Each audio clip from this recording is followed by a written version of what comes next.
So I've inadvertently created what's called a mullet bike. This Scalpel Lefty had two of these Reynolds wheels. Somehow the back wheel got buckled. Taking the spokes off it, that's it sitting there in front of the other Reynolds wheel. I've taken the spokes off it and it's still buckled. So I can only think that I'm 100 kilos, that my weight has loosened off some spokes and caused this carbon wheel to buckle. There's no sign of cracks or any damage to the wheel. It's hardly ever been used, but it's just no longer true. So anyway, I've taken a wheel off a Santa Cruz 5010, and it's a 27.5, and it fits perfectly. It's a much stronger wheel. It's just an aluminium wheel with a big tyre, Maxxis big tyre, high roller. And I'm going to take the bike out and see how it feels with this huge, chunky, heavy. It's a very heavy thing on the Scalpel, which was a featherweight bike. I think these Reynolds wheels are featherweight racing wheels for somebody 70, 80 kilos max, not a huge bull elephant like me. But I'm going to see how it feels. I mean, this bike is almost as quick as my road bike, my racing road bikes. It's very, very fast on these big wheels, probably due to the very light weight of the bike.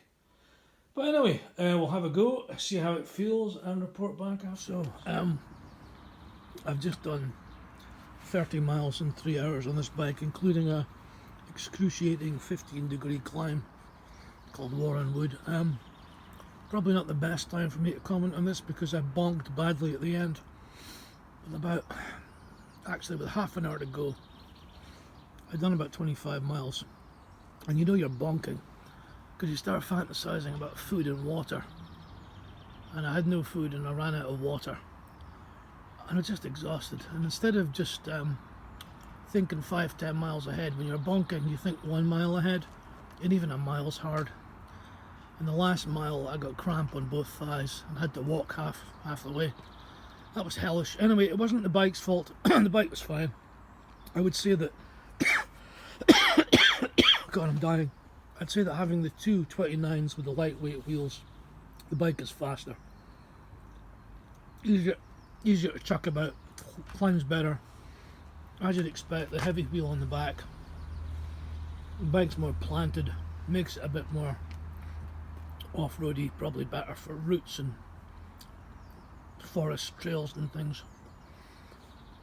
The only problem I had was that this Hope disc is a two-part disc, and those little rivet things can scrape on the pads unless it's perfectly set up, and there was a little bit of rubbing because I just put it on. I hadn't really spent any time adjusting it, but it worked great. But I'll probably put another 29 on it on the back to replace the buckled wheel because it just makes it a faster bike. But that's only my second cycle this year, and I overcooked it. I mean, I should have done an hour, maybe 90 minutes, but 3 hours is just way too much at this stage. Anyway, that's that. It's good to know you can stick different wheels on the back of a bike if you break a wheel or bend a wheel.